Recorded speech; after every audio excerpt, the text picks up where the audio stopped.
What's up, guys, and TGIF. Let's talk about Maddie and Kaylee. And is it possible that there were alternate suspects inside 1122 King prior to 4 a.m.? Let's get into it. To properly assess this topic, let's talk about timelines. And to premise this, in my opinion, I have always struggled with the 4 a.m. timeline. And it's not just the fact that it's a sole assailant with 4 victims by edge weapon.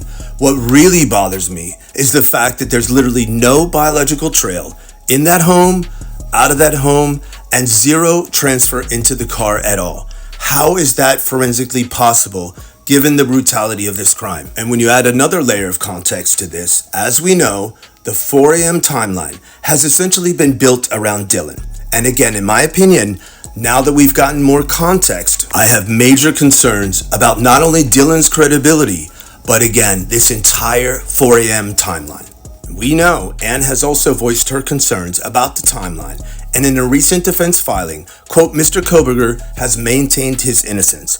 Thus, the time frame the state alleges is very much at issue. So what does that tell us? It tells us once again, Mr. Koberger is clearly stating he was not in Moscow on November 13th. So is there opportunity for alternate suspects in a timeline outside of what has been dictated in the PC affidavit? We know from long ago that Maddie and Kaylee were rapidly calling Jack just prior to 3 a.m. What we now also know is that Maddie called Bethany during that same time frame. And we also now know that Dylan was adding a contact to her phone at 3:51.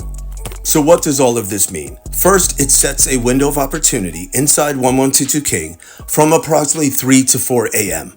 Also, we know that the prosecution was not asking to include that Maddie called to Bethany or Dylan adding the contact to her phone as evidence at trial. Why? And if you recall, the narrative around the rapid calls to Jack were always that Kaylee was drunk dialing and wanted to hook up with Jack.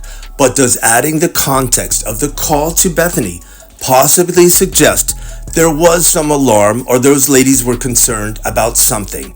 As we know, those are the last known calls from both Maddie and Kaylee. So in conclusion, some of you all might be thinking, this guy is obsessed with Dylan and Bethany. No, what bothers me is over 2 years post-arrest, we are now seeing this constant drip of intel that is seemingly call into question everything we have been led to believe about Dylan and Bethany. There was no sleeping. There was no frozen shock phase. There was no real concern for MKXE.